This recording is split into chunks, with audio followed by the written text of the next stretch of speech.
எல்லோருக்கும் வணக்கம். ஒரே ஒரு தொழில் சொல்லுங்க நண்பர்களே. 100 பேர் தொழில் பண்ண போறீங்க, அதுல 10 பேர் தான் ஜெயிக்க முடியும், மீதி 90 பேர் ஃபெயில் ஆயிருவாங்கன்னு ஒரே ஒரு தொழில் சொல்லுங்க பார்ப்போம். ஒண்ணுமே இருக்காது. ஆனா இந்த ஆப்ஷன் ட்ரேடிங்கை பொறுத்த வரைக்கும் ஷேர் மார்க்கெட்ல வாங்கி விற்கலாம் ஆப்ஷன் ட்ரேடிங்னு யாராவது ஒருத்தர் தொழில் பண்றதுக்கு 100 பேர் வர்றாங்க அப்படின்னா அதுல 90 பேர் நஷ்டம் தான் செய்யறாங்க, மீதி 10 பேர் தான் ஜெயிக்கிறாங்க. இப்ப சமீபத்துல ஃபினான்ஷியல் இயர் 2026க்கு செபி தகவல்களை எடுத்து அனுப்பிச்சிருக்காங்க. அதில் அவங்க என்ன சொல்கிறாங்கன்னா, ஆப்ஷன் பை பண்ண வந்தாவே அது கிட்டத்தட்ட லாஸ் மேக்கிங் தொழில் மாதிரி தான் இருக்குது. 97% ஆப்ஷன் பையர்ஸ் லாஸ் தான் பண்ணியிருக்காங்க.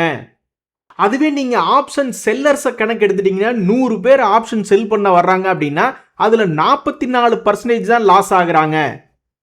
அப்போ மீதி 56% ஜெயிக்கிறாங்க. அப்போ இதுலேருந்து என்ன தெரியுது, ஆப்ஷன் ட்ரேடிங் அப்படின்னு போனோம்னாவே ஒருத்தர் முதல்ல போக வேண்டிய பாதை என்பது ஆப்ஷன் செல்லிங் அப்படின்றதா இருக்கு. அப்பதான் நம்மளுக்கு 56% வின்னிங் சான்ஸ் என்பது இருக்கு. இதுவே ஆப்ஷன் பையிங்ல போனா வெறும் 10% தான் வின்னிங் சான்ஸ் என்பது இருக்கிறது. சரி, ஏன் அந்த கஷ்டமான பாதையை ஆப்ஷன் பையிங்ல போறாங்கன்னா அதுல மட்டும்தான் வெறும் 500 ரூபா 100 ரூபா 1000 ரூபாய்க்கு ஆப்ஷன் பையிங் என்பது வாங்க முடியும். அதனால நம்ம போகும்பொழுதே வெறும் 10,000 50,000 1,00,000 அப்படின்னு எடுத்துட்டு போனா போதும். ஸோ சராசரியாக ஒவ்வொரு ஆப்ஷன் பையரும் 1,30,000 ரூபாய் என்பது இந்த ஷேர் மார்க்கெட்ல நஷ்டம் பண்றாங்க. அதுவே ஆப்ஷன் செல்லர்ஸ் பார்த்தீங்கன்னா பெரிய பெரிய ஹெச்என்ஐஸ், நம்ம தமிழ்நாட்டில் கூட பிஆர் சுந்தர் அப்படின்றவர் ஆப்ஷன் செல்லிங் பண்ணி பிரபலமா இருக்கிறவர். அது மாதிரி பெரிய ஆட்கள், பேங்குகள், இன்சூரன்ஸ்கள் போன்றவங்க எல்லாருமே ஆப்ஷன்ஸை செல் பண்றாங்க. அப்படி செல் பண்றவங்க பெர் ஆப்ஷன் மெஜாரிட்டியா இருக்கக்கூடிய ஆப்ஷன் செல்லர்ஸ் எத்தனை லட்சம் செலவு பண்றாங்க அப்படின்னு பாத்தீங்கன்னு வச்சுக்கோங்களேன், 51 லட்சம் ஒரு சிங்கிள் ஆள் செலவு பண்றாரு, அதாவது நஷ்டம் அடைகிறார். அதுவே நீங்க ஆப்ஷன் பையிங்ல போனீங்கன்னா நஷ்டம் அடையக்கூடிய ஆப்ஷன் பையர் ஒரு ஆளுக்கு எவ்வளவு நஷ்டம் பண்ணிக்கிறாங்கன்னா 1,30,000 ரூபாய் நஷ்டம் பண்ணிக்கிறாங்க. ஆக பணம் நிறைய இருக்கிறவங்க ஆப்ஷன் செல்லிங்னு போய் அங்க பெருசா நஷ்டம் அடைகிறவங்க இருக்காங்க. அதே பணம் ரொம்ப கம்மியா இருக்கிறவங்க ஆப்ஷன் பையரா போய் 90% நஷ்டம் அடைகிறாங்க. ஆப்ஷன் செல்லிங்ல 44% என்பது நஷ்டம் அடைகிறாங்க. இதுல ஆப்ஷன் என்ன சொல்லுது அப்படின்னு பாத்தீங்கன்னா, நீ 3 வருஷமா கூட ஆப்ஷன் ட்ரேடிங் பண்ணு, நீ 4வது வருஷமும் லாஸ் தான் பண்ற அப்படின்ற மாதிரி ஒரு தகவல் சொல்லுது. அப்படின்னா என்ன அர்த்தம், ஓவர் தி இயர் உங்களுக்கு ட்ரேடிங் எக்ஸ்பீரியன்ஸ் கிடைச்சாலும் நீங்க லாஸ் பண்றீங்க ஆப்ஷன் பையிங் சைடு அப்படின்ற ஒரு தகவல். ஸோ இருக்கிறதுலயே ரொம்ப ரொம்ப கஷ்டமான தொழில் என்பது ஆப்ஷன் பையிங் தான். அப்படி ஆப்ஷன் பையிங்க்கு வர்றவங்க சராசரியா 1,30,000 ரூபாய் லாஸ் பண்றாங்க. இதுக்கு மேல நீங்க 10 பைசா லாஸ் பண்ணியிருந்தீங்கனாலும் அது உங்களுக்கு சரியான ஒரு தலைவலி தான்.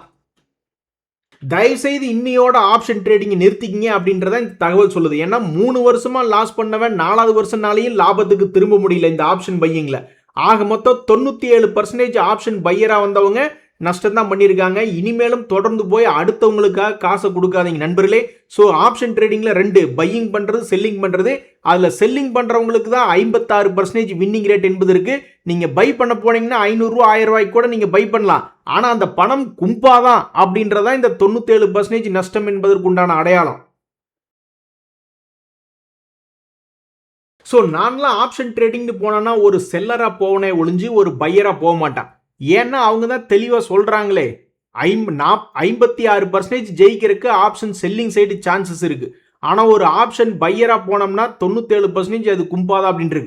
இந்த நேரத்தில் நான் வேறு எந்த மாதிரி நான் ஸ்டாக் மார்க்கெட்டில் ஈக்விட்டி மார்க்கெட்டில் அப்ரோச் பண்ணுவேன்னா, ஒரு உச்சத்திலிருந்து ஒரு 60% அல்லது 80% ஃபாலான பங்குகள் அப்படின்ற மாதிரி தான் இந்த ஆப்ஷன் ட்ரேடிங்ல பணத்தை போடுறதுக்கு பொதுவாக ஈக்விட்டி மார்க்கெட்ல பணத்தை போடுவேன். ஏன் அப்படின்னா ஆப்ஷன் ட்ரேடிங்ல போட்டு பணம் ஒரு மாசத்துல ஒரு வாரத்துல இப்படி 3 வருஷமும் தொடர்ந்து நஷ்டத்தில் இருக்கிறதுக்கு நான் ஏதாவது ஒரு 60% வீழ்ந்து கிடைக்கிறதுலையோ அல்லது 80% வீழ்ந்து கிடைக்கக்கூடிய ஷேர்லயே போட்டேன்னா ஒரு 2-3 வருஷம் கழிச்சு அவன் லாபத்துக்கு வந்தா கூட போதுமே அப்படின்ற மாதிரி தான் நான் நினைப்பேன். இங்க பாருங்க, இந்த ஜிண்டால்சா அப்படின்றது ஒரு லாபம் செய்து கொண்டிருக்கக்கூடிய ஒரு பங்கு. லாபம் என்பது ஏற்றம் இறக்கம் ஏற்றம் இறக்கம் அப்படின்ற மாதிரி மாறி மாறி வருது. பட் இருந்தாலும் இந்த ஷேர் தன்னுடைய உச்சியிலிருந்து எவ்வளவு பர்சன்டேஜ் இறங்கி இருக்கான் அப்படின்றத நான் போய் பார்க்கணும்னு வச்சுங்களேன். ஆப்ஷன் ட்ரேடிங்ல பணம் போடுறதுக்கு பொதுவா இப்படி 60% இறங்கிய பங்குகளில் கொண்டு நான் பணத்தை போட்டுட்டு பேசாம வெயிட் பண்ணிட்டு அது என்னைக்காவது ஒரு 2 வருஷம் கழிச்சு, ஏன்னா இந்த ஆப்ஷன் ட்ரேடிங்லாம் சொல்றாங்களே தொடர்ந்து 3 வருஷம் லாஸ் பண்ணவங்க மறுபடியும் 4வது வருஷமும் லாஸ் தான் பண்ணி வச்சிருக்காங்க. ஸோ ஸ்டாக் மார்க்கெட்டை பொறுத்த வரைக்கும் ஆப்ஷன் ட்ரேடிங் பக்கம் போகாம இருக்கிறதுலையே எது பெஸ்ட் சப்போர்ட், இருக்கிறதுலையே எது பெஸ்ட் கேண்டில், அந்த மாதிரி ப்ரைஸ் ஆக்ஷன் பார்த்து ஒரு 60% 80% வீழ்ச்சி அடைஞ்ச லாபம் செய்யக்கூடிய பங்குகள் அப்படின்ற மாதிரி பணத்தை இன்வெஸ்ட்மெண்ட் பண்ணி லாங் டைமில் உட்கார்ந்துருந்தாவே அது ஆப்ஷன் ட்ரேடிங்கை விடவும் அதிகமாக சம்பாரிச்சு கொடுக்கிறது என்பது ஒரு மறுக்க முடியாத உண்மையாக இருக்குது. ஆனால் நிறைய பேர் ஏன் ஈக்விட்டி மார்க்கெட்டில் பணத்தை போடாமல் ஏன் இப்படி ஆப்ஷன் ட்ரேடிங் ஆப்ஷன் பையர்ஸாக போகிறாங்கன்னா, வெறும் 500 ரூபாய் 1000 ரூபாய்க்கெல்லாம் ஜீரோவா அல்லது ஹீரோவா அப்படின்ற மாதிரி பண்ண முடியக்கூடிய கண்டிஷன்ஸ் இருக்குது. அதே மாதிரி பெரிய அளவில் பணம் என்பதே இல்லை, எங்களுக்கு பொறுமை இல்லை, கடைக்கு போனால் கூட நாங்கள் ஒரு ஊத்தாப்பு ஆர்டர் பண்ண மாட்டோம், ஒரு தோசை தான் ஆர்டர் பண்ணுவோம், ஒரு ரோஸ்ட்டு தான் ஆர்டர் பண்ணுவோம், அதுதான் 5 நிமிஷத்தில் வரும் அப்படின்னு சொல்லக்கூடிய ஆட்கள்னால தான் இந்த ஆப்ஷன் பையர்ஸ் போகிறாங்க. அப்படி போயிட்டு 91,685 கோடி ஆப்ஷன் செல்லர்ஸுக்கு பணத்தை தாரை வார்த்து விட்டு வருகிறார்கள். நண்பர்களே, இன்னைக்கு மார்க்கெட்டில் வேறு என்ன முக்கியமான செய்தின்னா, சமீபத்தில் டாடா மோட்டார்ஸ் பேசஞ்சர் வெஹிக்கிள் அப்படின்ற பங்கு ஒரு குறிப்பிட்ட ரேஞ்சுக்குள்ளேயே இறங்கி ஏறிக்கிட்டு இருந்தான். அப்போ இந்த பங்குல ஏதாவது ஒரு மேஜர் நியூஸ், பெரிய ட்ரிகர் நியூஸ் கிடைக்காதான்னு நிறைய பேர் எதிர்பார்த்துட்டு இருந்தாங்க. அந்த நேரத்தில் டாடா மோட்டார்ஸ் பேசஞ்சர் வெஹிக்கிள் அவங்களுடைய ப்ராடக்ட்ஸ்னுடைய ப்ரைஸில் 25,000 ரூபாய் இன்க்ரீஸ் பண்ணுறாங்க, நியூ ப்ரைஸஸ் எஃபெக்டிவ் சூன் அப்படின்ற மாதிரி ஒரு தகவல். ஸோ இதனால் இந்த டாடா மோட்டார் பேசஞ்சர் வெஹிக்கிள் அப்படின்ற ஷேரை வச்சிருக்க பல பேர், அடாடா இப்படி இறங்கி கிடக்கிறானே இந்த டிஎம்பிவி, இனி இவனுக்கு வாழ்க்கையில் ஒரு ஒளிவட்டம் வருமா வராதா அப்படின்ற மாதிரி பல பேர் எதிர்பார்த்து காத்துக்கிட்டு இருக்காங்க. இது போக இந்த டாடா மோட்டார் பேசஞ்சர் வெஹிக்கிளில் இன்னொரு முக்கியமான செய்தி, இன்னொரு 10 நாள் கழிச்சு மந்த்லி சேல்ஸ் டேட்டா என்பது வரும். ஆக மொத்தம் 2 முக்கியமான செய்திகள் என்பது இந்த டிஎம்பிவியில் வந்திருக்கு. இன்னொரு மிக முக்கியமான தகவல், இந்த சிடிஎஸ்எல் அப்படின்ற பங்கு தற்போது 200 டேஸ் மூவிங் ஆவரேஜை தாண்டி இருக்கிறது அப்படின்ற மாதிரி ஒரு செய்தி. இதுக்கு முன்னாடியே இந்த பங்கு இறங்கி விட்டு மறுபடியும் ஏறி மறுபடியும் இறங்கி இப்போ தற்போது 200 டேஸ் மூவிங் ஆவரேஜ் என்பதை தாண்டி இருக்கு.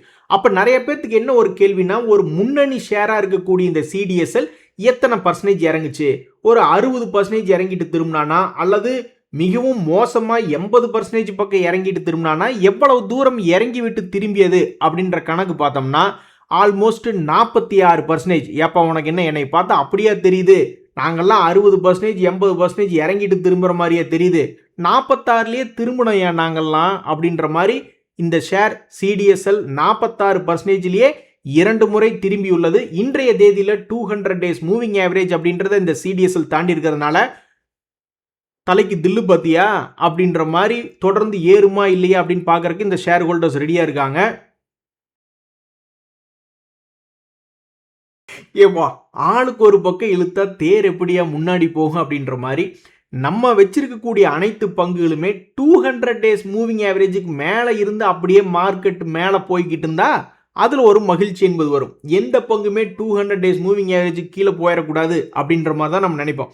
அது மாதிரி தான் சமீபத்தில் இருக்கக்கூடிய சில ஷேர்ஸ் ஒவ்வொன்றும் ஒவ்வொரு விதமாக இருக்குது, ஆனால் எல்லாமே 200 டேஸ் மூவிங் ஆவரேஜுக்கு மேலே இருக்குது அப்படின்ற ஒரு செய்தி.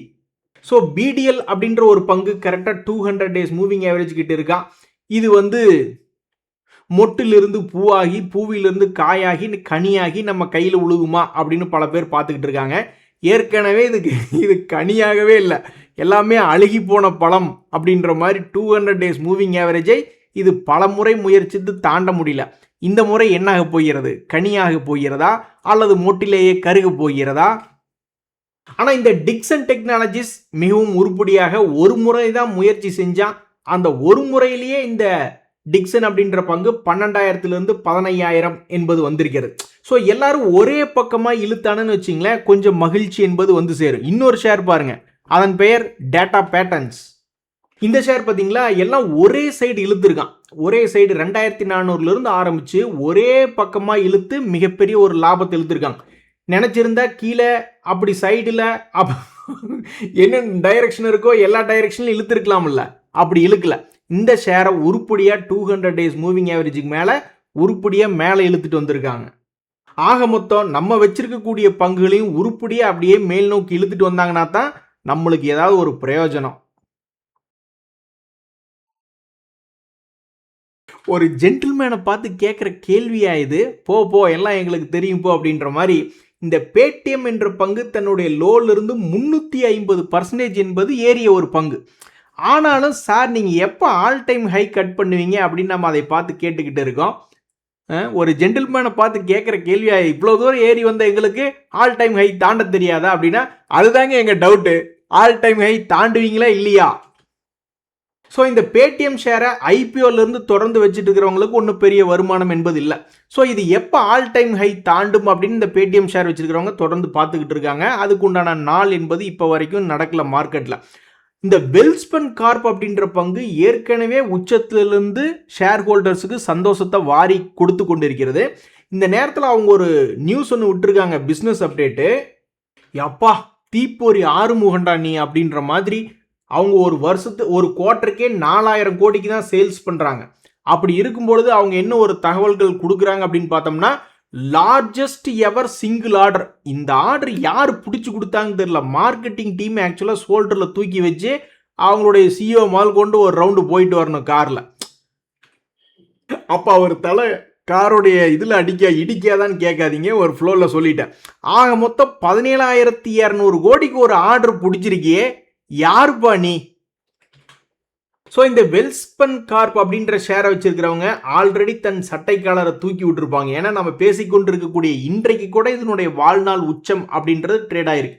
இனி மேற்கொண்டு இது மேலே போகிறதா அல்லது கீழே தொப்பு நுழுகிறதா என்பது பொறுத்திருந்து பார்க்கணும். ஆக மொத்தம் இன்னைக்கு ஷேர் மார்க்கெட்டில் மற்ற எல்லா செய்திகளையும் விட ஒரு மகுடம் வைத்த மாதிரி இந்த வெல்ஸ்பன் கார்ப் அப்படின்ற ஷேரினுடைய செய்தி தான் மிகப்பெரிய ஒரு செய்தி.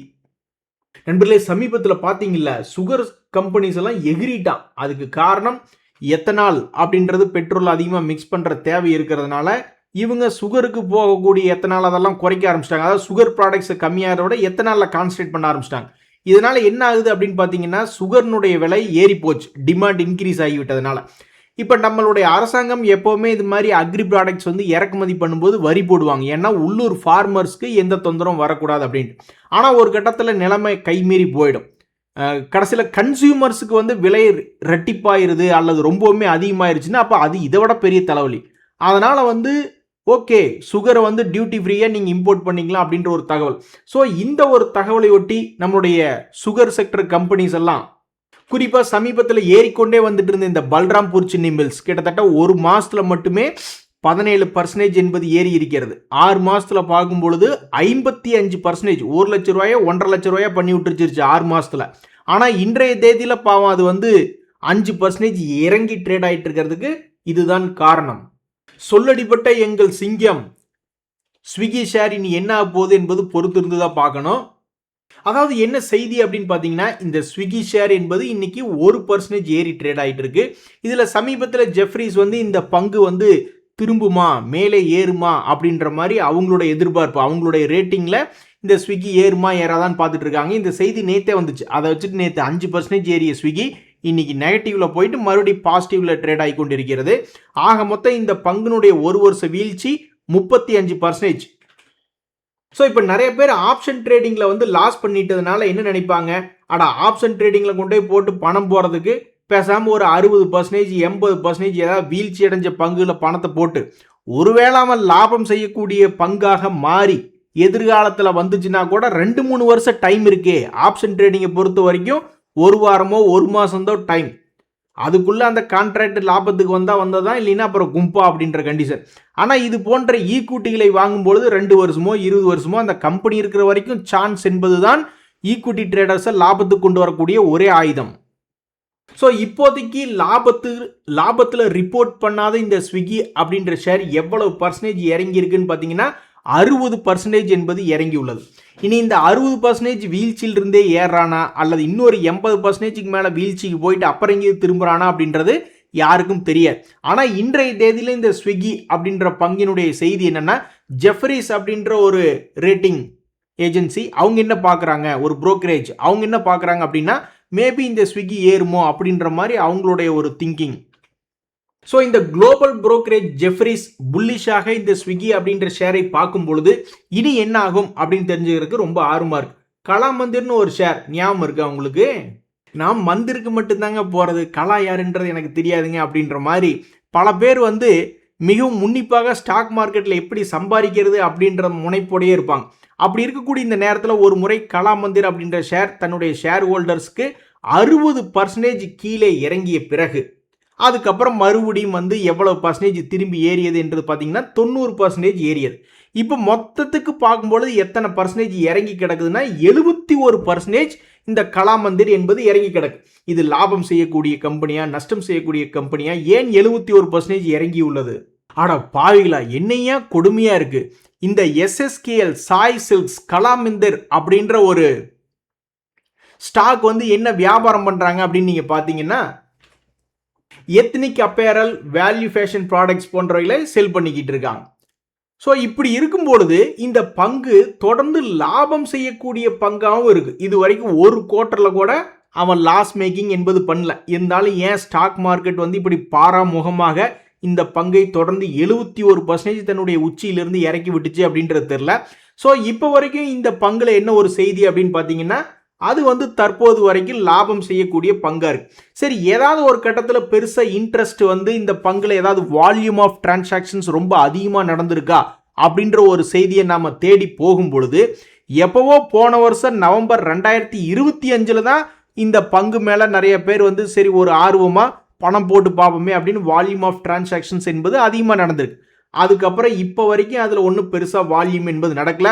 ஸோ இந்த பங்கு லாபம் செய்யக்கூடிய பங்கா இருந்து 70% இறங்கி கிடக்கான். இவன் வாழ்க்கையில் என்னைக்காவது ஒரு ஒளிவட்டம் வருமா இல்லையா என்பது பொறுத்திருந்து தான் பார்க்கணும். நண்பர்களே, பல்வேறு ஷேர்கள் ட்ரேடர்கள் கெஞ்சியும் ஏறாத நிலை இருக்கு. அதாவது ட்ரேடர்கள் என்ன போய் அந்த ஸ்டாக்கு கிட்டே கெஞ்ச முடியும்? மார்க்கெட்டில் தான் ஏதாவது டிமாண்ட் அண்ட் சப்ளை எப்படி இருக்கு, டிமாண்ட் வராதா அப்படின்னு கெஞ்சிக்கிட்டு இருப்பான். ஸோ இந்த நேரத்தில் HDFC பேங்க் அப்படின்ற மிக முக்கியமான பங்கு, அதுவும் தன்னுடைய சப்போர்ட்டில் வந்து விழுந்துட்டு ஒரு 7-8% ஏறினா கூட ஒரு வருஷம் வட்டிக்காச்சு அப்படின்னு பல பேர் பார்த்துக்கிட்டு இருக்காங்க. அவன் இன்னும் ஏற மாட்டேன்றான். அதே மாதிரி ரயில்வே துறை பங்குகள், அதுலேயும் வந்து எத்தனையோ பேர் இந்த HDFC பேங்க்லேயே சமீபத்தில் பணம் போட்டவங்க தான் கெஞ்சிக்கிட்டு இருக்காங்க. ஆனால் ரயில்வே துறையில் 2 வருஷமாகவே கெஞ்சக்கூடிய ஆட்கள்லாம் நிறைய பேர் இருக்காங்க. ஸோ அது அந்த ரயில்டெல்லாம் பாருங்க, சமீபத்தில் இனி ஆகஸ்ட் முடியுது, இனி டக்குன்னு செப்டம்பர் அக்டோபர்லாம் வந்துருச்சுன்னா நவம்பர் டிசம்பர் வந்து ஏதாவது ரயில்வே துறையில் ஒரு முக்கிய அறிவிப்பு ஏதாவது வருதா என்பது தெரியல. ஏன்னா பட்ஜெட் பக்கத்தில் நெருங்கி வருது இல்லை. ஸோ ரெயில்டெல் அப்படின்ற பங்கு ஆல்மோஸ்ட் 1 இயர் லோ பிரைஸில் இருக்கு. எப்படா ஏறுன்னு பல பேர் காத்து கிடக்குறாங்க. அதே மாதிரி HDFC பேங்க் என்ற பங்குமே தற்போது 3 months லோ, 6 months லோ அப்படின்ற மாதிரி தன்னுடைய மார்ச் மந்த்தினுடைய லோ பிரைஸில் போய் விழுந்துக்கிட்டு ஏறாமல் ஒரே இடத்துல உட்காந்து வேடிக்கை பார்த்துக்கிட்டு இருக்கு. இது போன்ற பெரிய பங்குகள் ஏறினா தானே ஷேர் மார்க்கெட்டே ஏறும். எல்லாம் அப்படியே உட்காந்து டீ குடிச்சிட்டு உட்காந்துட்டு இருக்கிற மாதிரி ஒரே இடத்துல உட்காந்துக்கிட்டு இருக்கு. இது மாதிரி எத்தனையோ பங்குகள் கீழே விழுந்துட்டு பல பேர் கெஞ்சியும் ஏறாத ஒரு கல் நெஞ்சமா இருக்கு. இந்த நிஃப்டி அப்படி கிடையாது.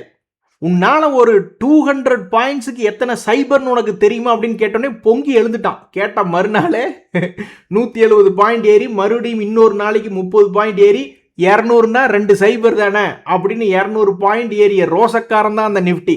ஆனால் இந்த HDFC பேங்க், ரயில்டெல்னு ஏகப்பட்ட ஷேர்களை பார்த்து பல பேர் கெஞ்சியும் இந்த பங்குகள் இன்னும் ஏறாமல் ஒரே இடத்துல சுற்றிக்கிட்டு இருக்கு. இந்த நேரத்தில் நண்பர்களே இன்னொரு முக்கியமான செய்தி, அதாவது இந்த சாத்விக் கிரீன் எனர்ஜி அப்படின்ற பங்கு இன்னைக்கு 4% ஏறி இருக்கு. இந்த நேரத்தில் இது வந்து சிறிய பங்கா பெரிய பங்கா அப்படின்னா அதை மார்க்கெட் கேபிட்டல் வச்சு தான் பார்ப்பாங்க. குறைஞ்சது ஒரு 5000 கோடி 10,000 கோடிக்கு மேலே இருந்ததுனால பல பேர் வந்து அந்த பங்கை பற்றிய செய்திகளையே எடுத்து பார்ப்பாங்க. அப்படி இருக்கும்போது இந்த சாத்விக் கிரீன் எனர்ஜியினுடைய மார்க்கெட் கேபிட்டல் என்ன அப்படின்னு பார்த்தீங்கன்னா 5303 கோடி. இந்த பங்கினுடைய சமீபத்திய செய்திகள் அப்படின்னு பார்த்தோம்னா, அதனுடைய ஜூன் குவார்ட்டரில் மொத்தமாக அது எப்போவுமே 1500 1200 சேல்ஸ் பண்ணி கொண்டு வந்துட்டு கடைசியில் பார்த்தா இப்போ வெறும் 511 கோடி தான் சேல்ஸ் அப்படின்ற ஒரு செய்தி வெளிவிட்டுட்டு 5 கோடிக்கு தான் எங்களுடைய நெட் ப்ராஃபிட் அப்படின்னு வெளியிட்டு இருந்த இந்த சாத்விக்ல இன்னைக்கு என்ன ஒரு மிக முக்கியமான தகவல் அப்படின்னு பார்த்தீங்கன்னா, அவங்களுக்கு 190 கோடிக்கு ஆர்டர் கிடைச்சிருக்கு அப்படின்ற ஒரு செய்தி தான். நண்பர்களே, சில ஷேர்கள் எடுத்து வச்சு 2-3 வருஷம் கூட புலம்பிட்டு வந்துக்கிட்டு இப்போதான் நேற்று கூட ஒரு நண்பர் ஃபினோலெக்ஸ் கேபிள்ஸ்லேருந்து லாபத்தை புக் பண்ணி வெளியே வந்தா அப்படின்னாரு. அந்த மாதிரி போட்ட போனால் 2-3 வருஷம் முடங்கி கிடந்தாலும் ஏதோ ஷேராக மாறி இருக்கே, என்னைக்காவது ஒரு நாள் வந்தால் கூட பரவாயில்லைன்னு உட்காந்துக்கலாம். ஆனால் இந்த ஆப்ஷன் ட்ரேடிங்கு போய் 100 பேர் ஆப்ஷன் பையராக போனால் அதில் 97% கிட்டத்தட்ட லாஸாக ஆகுது அப்படின்றது தெரிஞ்சுமே அதுக்குள்ளே போய் நீங்கள் விழுந்தீங்கன்னா, சும்மா 100 ரூபா 500 ரூபாய்க்கு கிடைக்குதுன்ட்டு போய் ஹீரோ ஆகலான்னு போனீங்கன்னா பெரும்பாலும் 97% ஜீரோ தான் ஆகுறீங்க அப்படின்ற ஒரு தகவல். இன்றைய தகவல் உங்களுக்கு உதயம் எனக்கு மகிழ்ச்சியா. ரொம்ப நன்றி, வணக்கம்.